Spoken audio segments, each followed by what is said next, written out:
La primera parte del contrato de compraventa internacional se le da el nombre de encabezado. En este encabezado se menciona el nombre de las dos empresas, tanto el nombre de la empresa que va a vender, así como el nombre de la empresa que va a ejercer su carácter de compradora.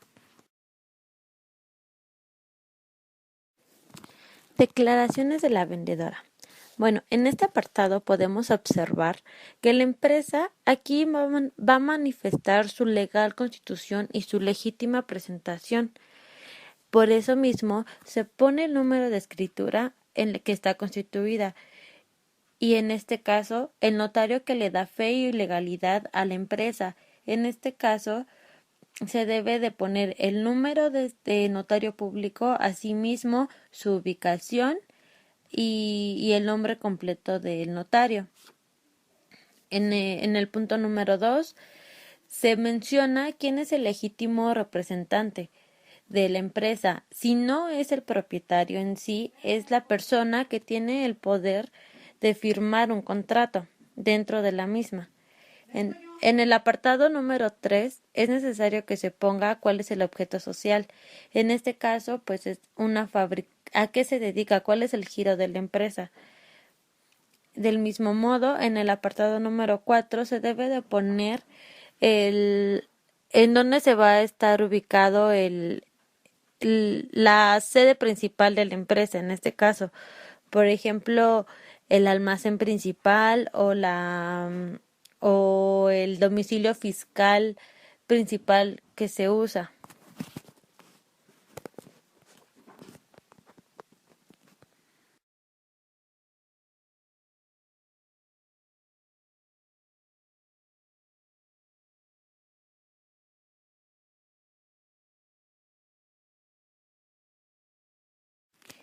Declara de la compradora.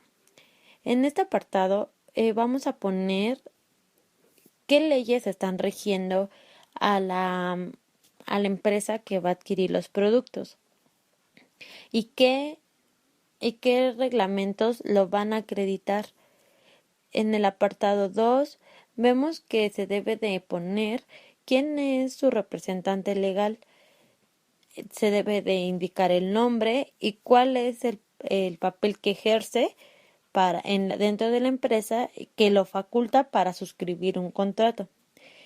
En el número 3 vemos que explica que entre todas otras actividades, esta comercializadora se va a dedicar a la importación y exportación de productos, mientras que en el punto 4 dice que confirma que la empresa tiene la capacidad económica y una solvencia tanto moral como monetaria para pagar el total de la mercancía que se ha establecido dentro del contrato.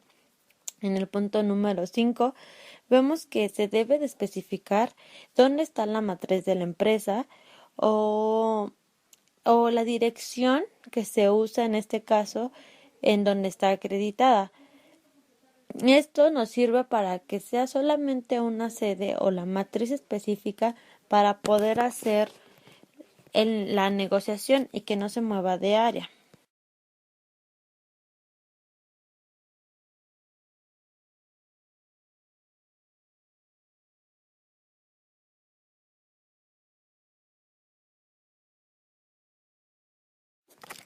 Es necesario que ambas partes hagan una declaración conjunta, en las cuales se muestre el interés en celebrar un contrato de buena fe. Esto para garantizar un poco más de transparencia al contrato y, bueno, seguir las reglas que han derivado de la Convención de Viena 80. Las cláusulas. En las primeras cláusulas vamos a establecer cuáles son las disposiciones que van a regir nuestro contrato. En este caso, cuáles son de cierta forma algunas obligaciones de quien vende y de quien compra.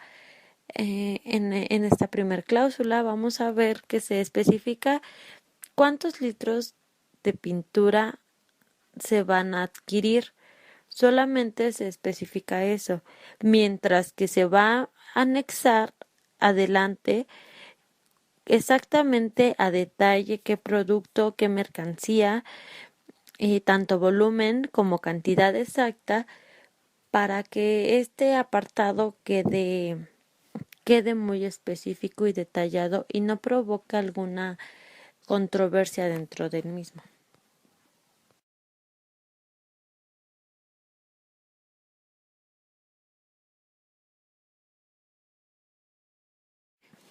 En la segunda cláusula es la cláusula de la que compra. En este vamos a especificar cuál es el total que que se va a pagar y que la compradora se está viendo obligada a pagarlo en su totalidad. Del mismo modo, vamos a especificar esa cantidad por cuánta cantidad de producto va a pagarlo. Del mismo modo, se va a hacer la especificación del Incoterm que va a ser utilizado y cuál va a ser el lugar donde se va a entregar la mercancía. En este punto también tenemos que especificar si la compradora va a poder modificar el precio establecido o se va a tener que mantener fijo. En el caso de nuestro contrato, estamos estableciendo un precio fijo, el cual no se va a poder modificar en ningún momento.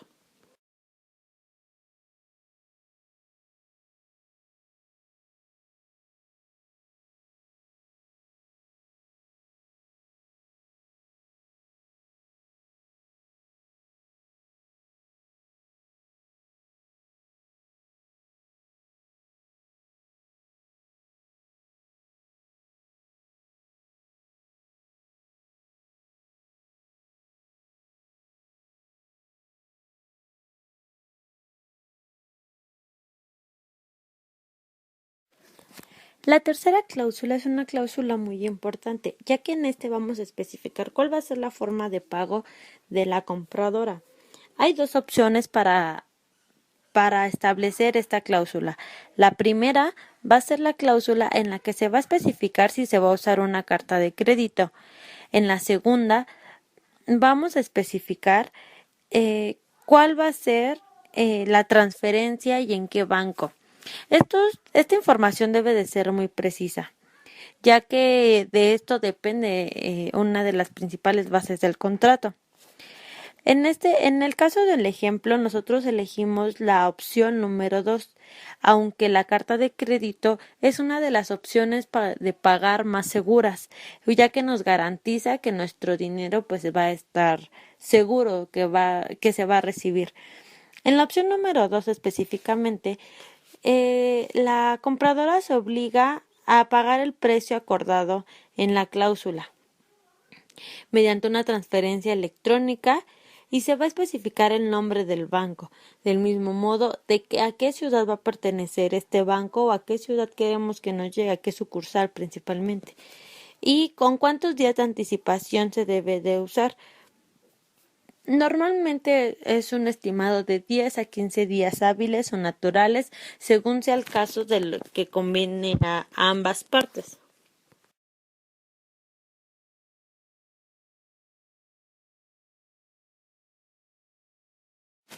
La cuarta cláusula es para especificar dónde se entregará la mercancía. En esta, la vendedora se obliga a entregar la mercancía en un plazo.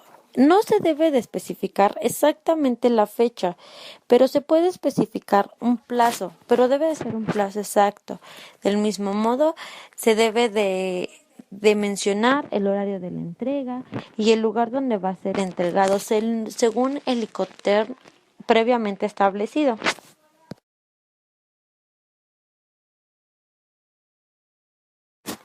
En la quinta cláusula se va a especificar el envase y el embalaje.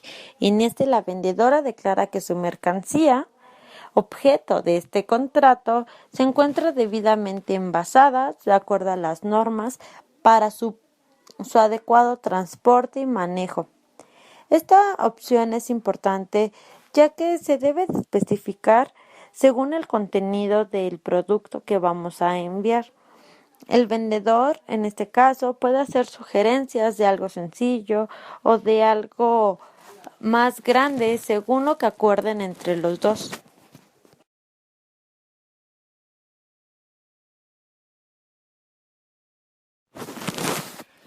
En la sexta cláusula se va a especificar que la vendedora se va a obligar a entregar un certificado de calidad. Este certificado tendrá que ser expedido por algún laboratorio autorizado con una fecha no muy atrás de la celebración al contrato. Está la opción también de que la vendedora se permita abrir el lugar para que la compradora verifique la calidad de los objetos del contrato establecido para definir los términos que se van a pactar.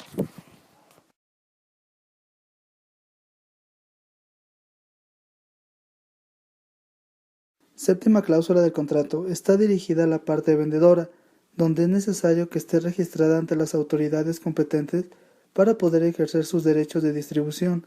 Es necesario que cuente con la fecha, para que a su vez la parte compradora se vea obligada a respetar el uso de dicha marca junto con sus derechos. El número de registro de nuestra compañía es el 3456-810, con una fecha de registro del 3 de julio del 2010.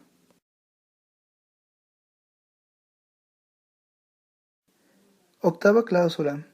Se tomará en cuenta la vigencia del contrato, la cual en este caso será de 1 año a partir de la fecha de suscripción, con posibilidades de renovar el mismo. La segunda opción no es viable debido a que se manejan amplios plazos para estos. Y bueno, los diferentes cambios que pueden afectar el mercado son financieros, tecnológicos, políticos, etc. Esto provoca rupturas de líneas comerciales ya establecidas, pero bueno, esto quedará determinado finalmente por el convenio de las mismas. Novena cláusula. Se refiere a los documentos de ambas partes, la vendedora y la parte compradora. Estos documentos son los que avalan la entrega y recepción de la mercancía, por ejemplo, la factura o documentos de embarque, así como los documentos de compraventa internacional, ya que mencionan las obligaciones de cada parte. Es muy importante, y aunque no en todos los contratos o formatos se incluye como una cláusula más, es conveniente agregarla en términos muy generales. Décima cláusula. El idioma seleccionado será el español. Prevalecerá la interpretación para tener mejor entendimiento entre ambas partes. La segunda opción que podemos utilizar es los dos idiomas natales de cada parte, que en este caso sería inglés por parte de Estados Unidos y el español por parte de México. Pero bueno, como se ha mencionado, para tener mejor entendimiento entre ambas partes, el español será el idioma oficial. Decimoprimera cláusula. Se tomará en cuenta las acciones para la rescisión o terminación por incumplimiento. Por ejemplo, si una de las partes no cumple con sus obligaciones correspondientes, tanto el pago por la mercancía como el tiempo de entrega, se podrá llegar a una rescisión o terminación del contrato. Decimosegunda cláusula. Subsistencia de las obligaciones. La rescisión de este contrato no afectará de manera alguna a la validez y exigibilidad de las obligaciones contraídas con anterioridad o de aquellas que de su naturaleza, disposiciones de la ley aplicable o por voluntad de las partes según el caso, deban diferirse, por lo que las partes podrán exigir con posterioridad a la rescisión del contrato el cumplimiento de dichas obligaciones. Decimotercera cláusula. Ninguna de las partes podrá ceder o transferir total o parcialmente los derechos y las obligaciones que deriven del contrato. Decimocuarta cláusula. En dicha ocasión de tener un caso fortuito, se considerará como un acontecimiento que no puede imputarse al comprador o al vendedor, aunque el desarrollo del acontecimiento en cuestión impida que se cumpla la obligación. Este hecho se considera que no ha podido ser previsto y que de haberlo sido podría haberse evitado. Se considerará reanudar las relaciones en cuanto el motivo de la suspensión desaparezca. Decimoquinta cláusula. Cualquier modificación al contrato deberá ser por escrito a través de un adendum o varios adenda. Posteriormente será anexado al contrato. 16ª cláusula. Legislación aplicable. Para todo lo establecido y lo que no se encuentra expresamente previsto, el contrato se rige por lo dispuesto en la Convención de las Naciones Unidas sobre los contratos de compraventa internacional de mercaderías de 1980. Con base al artículo 9, inciso 1, las partes quedarán obligadas por cualquier uso en que hayan convenido y por cualquier práctica que hayan establecido entre ellas.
Decimoséptima cláusula. Cláusula compromisoria. Para la interpretación y cumplimiento del presente contrato, así como para resolver cualquier controversia que derive del mismo, las partes se someterán a la conciliación y al arbitraje.